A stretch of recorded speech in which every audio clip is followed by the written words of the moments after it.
नमस्कार, स्वागत है आपका अपने यूट्यूब चैनल चिराग इंस्टीट्यूट आईएएस पीसीएस में। आज हम लोग चर्चा करने जा रहे हैं क्लास 6 ज्योग्राफी एनसीईआरटी चैप्टर 4 के बारे में।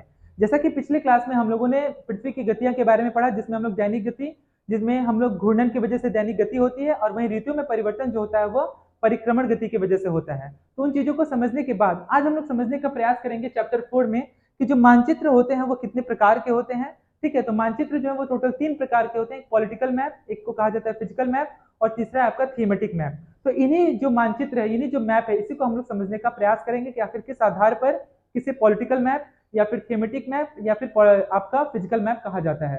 तो चलिए शुरू करते हैं बिना किसी देरी के और चैप्टर को समझने का प्रयास करते हैं। जैसा कि चैप्टर का नाम ही है आपका मानचित्र। आप पिछले अध्याय में ग्लोब के महत्व के बारे में पढ़ चुके हैं। पिछले अध्याय के चैप्टर 2 में ग्लोब में अध्ययन की कुछ सीमाएं होती है।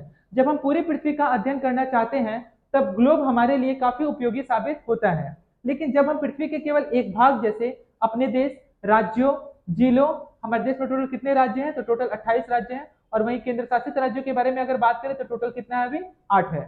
राज्यों, जिलों, शहरों तथा गांवों के बारे में अध्ययन करना चाहते हैं तो यह हमारे लिए उतना उपयोगी साबित नहीं होता है। ऐसी स्थिति में हम मानचित्रों का उपयोग करते हैं। मानचित्र पृथ्वी की सतह या इसके एक भाग का पैमाने के माध्यम से चपटी सतह पर खींचा गया एक चित्र है या आरेख है। लेकिन एक गोलाकार सतह को पूरी तरह से चपटा करना असंभव है, इसे हम चपटा नहीं कर सकते। इस आधार पर हम क्या कर सकते हैं? मैप का हम सहारा लेते हैं और इसे समझने का प्रयास करते हैं। आगे पढ़ते हैं क्या लिखा है कि मानचित्र हमारी विभिन्न जरूरतों के लिए आवश्यक है। कुछ मानचित्र एक छोटे क्षेत्र को एवं कुछ तथ्यों को दर्शाता है।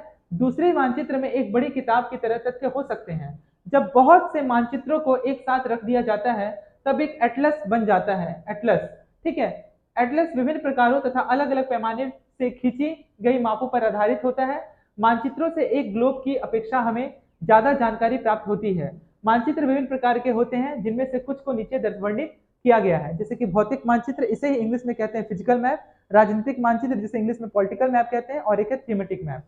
आओ कुछ करके दिखें। एक रबड़ की पुरानी गेंद लें एवं उस पर कोई रेखाचित्र बनाएं। आप उस पर उत्तर एवं दक्षिण ध्रुव को भी चिन्हित कर सकते हैं। अब चाकू से इस गेंद को काटें तथा उसे चपटा करने की कोशिश करें। देखें कि किस प्रकार रेखा चित्र का रूप बिगड़ जाता है। आगे पढ़ते हैं और समझने का प्रयास करते हैं कि आखिर में यह भौतिक मानचित्र है क्या, जिसे इंग्लिश में कहते हैं आपका फिजिकल मैप। ठीक है, इसे इंग्लिश में कहते हैं फिजिकल मैप। ठीक है, पृथ्वी की प्राकृतिक आकृतियों जैसे पर्वत, पठार, मैदान, नदियों, महासागरों इत्यादि को दर्शाने वाले मानचित्र को भौतिक या फिर उच्चावच मानचित्र कहा जाता है। तो आपके एग्जाम में ऑप्शन दे दिए जाएंगे कि आखिर इनमें से कौन से ऐसे तत्व हैं जो भौतिक मानचित्र के एग्जाम्पल नहीं है, या फिर इनमें से कौन से ऐसे तत्व हैं जो भौतिक मानचित्र के एग्जाम्पल हैं। तो जिन मानचित्रों का संबंध पर्वत, पठार, मैदान और नदियों तथा महासागरों से होता है उसे भौतिक मानचित्र कहते हैं।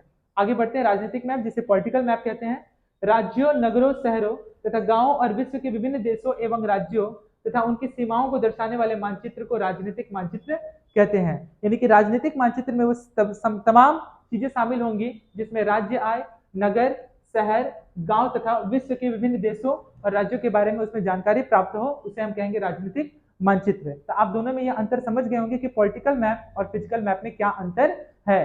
फिजिकल मैप का संबंध पर्वत, पठार, मैदान, नदियां, महासागर से है, और वहीं राजनीतिक मैप का संबंध राज्य, नगर, शहर, ठीक है, गांव, कस्बे से और देश विदेश से है।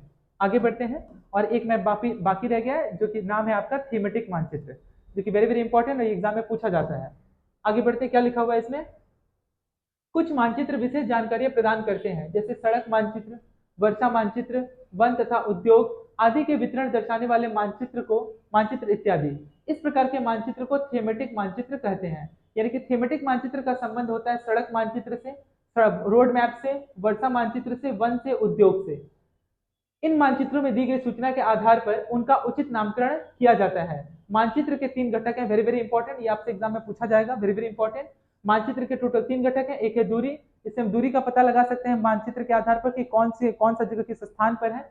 दिशा के बारे में हम जानकारी ले सकते हैं। 3 घटक, इसके सबसे महत्वपूर्ण जो घटक है वो दिशा है।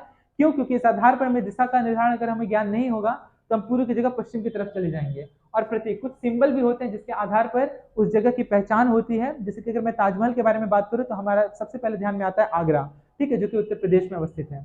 तो एक एक करके जो मानचित्र के जो 3 घटक हैं, दूरी, दिशा और प्रतीक, इनको हम एक एक करके बारीकी से देखने और समझने का प्रयास करते हैं। पहला है आपका दूरी। तो जैसा कि हम लोगों ने बात किया था कि मानचित्र के टोटल 3 घटक हैं, और वो 3 घटक कौन कौन से हैं? दूरी, दिशा और प्रतीक। तो इसमें हम लोग सबसे पहले पढ़ने जाएंगे कि आखिर में दूरी के बारे में क्या लिखा है, और इसको पढ़कर समझने का प्रयास करेंगे। तो जैसा कि लिखा हुआ है कि दूरी जो है, मानचित्र एक आरेखन होता है जो कि पूरे विश्व या उसके एक भाग को छोटा कर कागज के एक पन्ने पर दर्शाता है। या यह कह सकते हैं कि मानचित्र छोटे पैमाने पर खींचे जाते हैं, लेकिन इसे इतनी सावधानी से छोटा किया जाता है ताकि स्थानों के बीच की दूरी वास्तविक रहे। यह तभी संभव हो सकता है जब कागज पर एक छोटी दूरी स्थल की बड़ी दूरी को व्यक्त करती हो। इसलिए इस उद्देश्य के लिए एक पैमाना चुना जाता है। पैमाना स्थल पर वास्तविक दूरी तथा मानचित्र पर दिखाई गई दूरी के बीच का अनुपात होता है। उदाहरण के लिए आपके विद्यालय एवं आपके घर के बीच की दूरी 10 किलोमीटर है, जिसे मानचित्र पर 2 सेंटीमीटर की दूरी से व्यक्त किया गया है। कहने का मतलब यह है कि अगर मानचित्र में उसे 2 सेंटीमीटर कहा गया है, तो कहने का मतलब उसका जो अंतर होगा वो 10 किलोमीटर के बराबर होगा। इसका अभिप्राय यानी इसका मतलब यह है कि मानचित्र का 1 सेंटीमीटर स्थल के 5 किलोमीटर को दर्शाएगा। आपके रेखाचित्र का पैमाना होगा 1 सेंटीमीटर बराबर 5 किलोमीटर। इस प्रकार पैमाना किसी भी मानचित्र के लिए बहुत महत्वपूर्ण होता है। अगर आपको पैमाने की जानकारी है तो आप मानचित्र पर दिए गए किसी भी 2 स्थानों के बीच की दूरी का पता आसानी से लगा सकते हैं। आगे देखते हैं क्या लिखा हुआ है। जब बड़े क्षेत्रफल वाले, इसे पढ़ने से इसे समाप्त करते पहले, ठीक है। जब बड़े क्षेत्रफल वाले भागों जैसे महाद्वीपों या देशों को कागज पर दिखाना होता है, तब हम लोग छोटे पैमाने का उपयोग करते हैं। उदाहरण के लिए मानचित्र पर 5 सेंटीमीटर स्थल के 500 किलोमीटर को दर्शाता है। इसको छोटे पैमाने वाला मानचित्र कहते हैं। जब एक छोटे क्षेत्रफल वाले भाग जैसे आपके गांव या शहर को कागज पर दिखाना होता है, तब हम बड़े पैमाने का उपयोग करते हैं। जैसे स्थल पर 500 मीटर की दूरी को मानचित्र पर 5 सेंटीमीटर से दर्शाया जाता है। इस प्रकार के मानचित्र को बड़े पैमाने वाला मानचित्र कहते हैं। बड़े पैमाने वाले मानचित्र छोटे पैमाने वाले मानचित्र की अपेक्षा अधिक जानकारी प्रदान करते हैं। अब आगे देखते हैं कि इसमें क्या लिखा हुआ है, कि आओ कुछ करके देखें। चित्र 4.1 को देखिए, वहां एक पैमाना बना है। इसका उपयोग स्थानों के बीच की दूरी मापने में किया जा सकता है। उदाहरण के लिए कुआं एवं वृक्ष के बीच की दूरी 5 सेंटीमीटर है। इसका मतलब होता है कि वास्तविक जो दूरी है वो 50 मीटर है। अब एक पोस्ट ऑफिस ए एवं करीम के घर ई के बीच की दूरी 12 सेंटीमीटर है। इसका मतलब यह है कि स्थल पर यह दूरी 120 मीटर है। लेकिन आप एक पक्षी की तरह उड़कर सीधे ई से ए पर नहीं जा सकते, आपको सड़क पर चलना होगा। बिना सड़क पर चले हुए आप एक जगह से दूसरी जगह नहीं जा सकते, आपको सड़क पर चलना होगा। अब हम लोग पैदल तय की जाने वाली दूरी ई से सी, उसके बाद सी से एम तथा एम से बी तथा बी से ए को मापते हैं। सभी दूरियों को जोड़ दें, यह करीम के घर से पोस्ट ऑफिस तक की कुल दूरी होगी। इस प्रकार से हम दूरी के हिसाब से इसका पता लगा सकते हैं, जैसा कि इस चित्र में दिया गया है। ठीक है, सामुदायिक केंद्र जैसा कि बात कर रहा था ना, सी से डी तक, ई से फिर क्या दूरी होगी, एम तक क्या होगी, फिर करीम का जो घर है सामुदायिक केंद्र है, यहाँ पर ये विद्यालय का दृश्य है, यहाँ पे करीम का घर है, तो कितनी दूरी होगी। इन तमाम दूरियों को आपस में अगर हम लोग एड ऑन कर देंगे तो हमें पता चल जाएगा कि करीम का जो घर है वो पोस्ट ऑफिस से टोटल कितनी दूरी पर अवस्थित है। आगे बढ़ते हैं। दिशा। दिशा के बारे में क्या लिखा हुआ है कि अधिकतर मानचित्रों में ऊपर दाहिनी तरफ तीर का निशान बना होता है, जिसके ऊपर उ लिखा होता है। ये तीर का निशान उत्तर को दिशा को दर्शाता है। इसे उत्तर रेखा कहा जाता है। जब आप उत्तर के बारे में जानते हैं, तब आप दूसरी दिशाओं जैसे पूर्व, पश्चिम तथा दक्षिण के बारे में पता लगा सकते हैं। चित्र 4.2 में 4 मुख्य दिशाओं जैसे कि उत्तर, दक्षिण, पूर्व, पश्चिम को दिखाया गया है, जैसा कि यहाँ पे बात किया गया है। ठीक है, पूर्व, पश्चिम, उत्तर, दक्षिण। ठीक है, ये आपका हो गया ईस्ट, ये हो गया वेस्ट, ये हो गया नॉर्थ और ये हो गया आपका साउथ। इन दोनों के जगह को बोलेंगे हम लोग साउथ ईस्ट।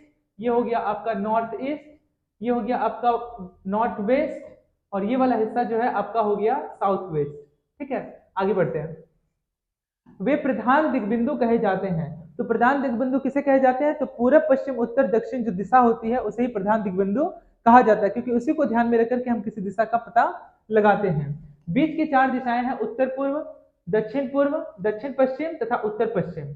इन बीच वाली दिशाओं की मदद से किसी भी स्थान की सही स्थिति का पता लगाया जा सकता है, जैसा कि ये इसके बारे में बात किया जा रहा है। ठीक है, ध्यान रखिएगा, नॉर्थ वेस्ट, साउथ ईस्ट और आपका नॉर्थ ईस्ट। चित्र 4.1 से निम्नलिखित दिशाओं को पता लगाइए। विकास के घर से सामुदायिक केंद्र तथा खेल के मैदान की दिशा, दुकानों से विद्यालय की दिशा। आगे बढ़ते हैं। दूरी हो गया, दिशा हो गया, अब हम लोग समझेंगे प्रतीक के बारे में। उससे पहले देखते क्या लिखा हुआ है कि हम दिक् सूचक की सहायता से किसी स्थान की दिशा का पता लगा सकते हैं। यह एक यंत्र है जिसकी सहायता से मुख्य दिशाओं का पता लगाया जाता है। इसकी चुंबकीय सुई की दिशा हमेशा उत्तर दक्षिण दिशा में होती है। अब हम बात करेंगे प्रतीक का। यह किसी भी मानचित्र का तीसरा सबसे प्रमुख घटक है। किसी भी मानचित्र पर वास्तविक आकार एवं प्रकार में विभिन्न आकृतियों जैसे कि भवनों, सड़कों, पुलों, वृक्षों, रेल पटरियों या कुएं को दिखाना संभव नहीं होता है। इसीलिए वे निश्चित अक्षरों, छायाओं, रंगों, चित्रों तथा रेखाओं का उपयोग करके दर्शाए जाते हैं। ये प्रतीक कम स्थान में अधिक जानकारी प्रदान करते हैं। इन प्रतीकों के इस्तेमाल के द्वारा मानचित्र को आसानी से खींचा जा सकता है तथा इनका अध्ययन करना आसान होता है। अगर आप एक क्षेत्र की भाषा को नहीं जानते हैं तथा आप किसी से दिशाओं के बारे में नहीं पूछ सकते हैं, तब आप इन चिन्हों की सहायता से आप एक जगह से दूसरी जगह आसानी से जा सकते हैं। जैसा कि इस चित्र में दिखाया गया है कि बड़ी लाइन, जैसा कि एग्जांपल है रेलवे लाइन का, ठीक है। रेलवे लाइन में जो बड़ी लाइन है, ये जो लाइन है जो बड़ी लाइन को दर्शाती है। अगला है मीटर लाइन, ये मीटर लाइन को दर्शाता है। और ये है रेलवे स्टेशन, यानी कि अंतिम जो पड़ाव होगा वो हमारा होगा रेलवे स्टेशन। अब यहाँ बात किया गया है दूसरा नंबर सड़कें, तो पक्की होंगी या फिर कच्ची होंगी। तो पक्की सड़कों को इस तरह से दर्शाया गया और कच्ची सड़कों को इस प्रकार से दर्शाया गया है।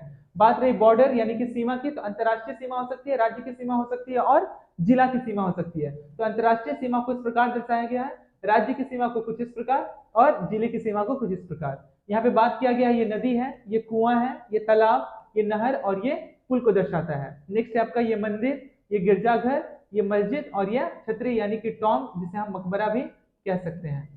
ठीक है। आगे है आपका पोस्ट ऑफिस के लिए, देखिए पीओ का प्रयोग हुआ है। पोस्ट एंड टेलीग्राफ ऑफिस के लिए पीटीओ लिखा गया और पुलिस स्टेशन के लिए पीएस लिखा गया है। बस्ती के लिए ये लिखा गया है जो गांव कस्बे बस्ती से संबंधित है और यह कब्रिस्तान से संबंधित है। ठीक है। यहाँ पे ये जो उदाहरण दिया गया, ये जो चित्र दिया गया, ये जो सिंबल बनाया गया है यानी कि जो प्रतीक बनाया गया है, ये दर्शाता है पेड़ को और ये दर्शाता है घास फूस को। तो इस प्रकार से हम प्रतीक के माध्यम से किसी स्थान की स्थिति का हम जायजा ले सकते हैं और उसके बारे में हम पता लगा सकते हैं। आगे बढ़ते हैं। आगे है क्या लिखा हुआ था कि चिन्हों की सहायता के द्वारा मानचित्र से जानकारी प्राप्त कर सकते हैं। मानचित्रों की एक विश्वव्यापी भाषा होती है जिसे सभी आसानी से समझ सकते हैं। इन प्रतीकों के उपयोग के संबंध में एक अंतर्राष्ट्रीय सहमति है। ये रूढ़,